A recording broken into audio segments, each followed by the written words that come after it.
You didn't notice, did you? You didn't notice when you pretended to be asleep in the car just to have your mother carry you up to bed for the last time. You didn't notice when you ran to the door and yelled "Daddy's home" after work and he picked you up and spun you around for the last time. You didn't notice when the rain washed away your chalk drawings on the sidewalk and you never went back out there to color hopscotch again. You didn't notice that when you dried off after you danced in the rain and jumped in the puddles, you started caring about makeup and hair getting ruined and you never went back out. You didn't notice that you hung up those plastic play phones and never opened it again. You had a real one now and it was not a toy but an addiction. You didn't notice that you put on your shoes after playing in the ball pits and you never took them off again. You didn't notice when you ate ice cream for the last time without counting calories in your head. You didn't notice when you had your last fight with your sister about who got the passenger seat before you started arguing about who got to drive the car. You didn't notice when you stopped believing in Santa Claus as the magic of Christmas was replaced with material wish lists. You didn't notice when you stopped believing in a monster that lived under your bed as it started to come out in the reflection of your mirror. You didn't notice when you went to field day for the last time, when you got your last participation trophy, when you kicked your brother's seat during a road trip for the last time,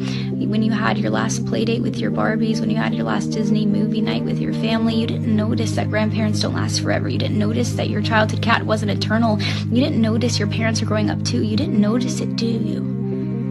You didn't notice that you grew up, but you notice it now, don't you? You notice it every time you look in the mirror and you were shocked because your reflection doesn't look familiar. You look older, you look tired, you look like it's been centuries since you let your imagination run wild. You look like you don't even remember what it's like to be a child, and you notice that every time you look back at pictures and you notice how you were at the age that little you was always wishing for, and you notice how you never thought you would make it this far. Adulthood was as fantasy as the games you would play, but here you are, and you notice it now, don't you? The time goes by too fast.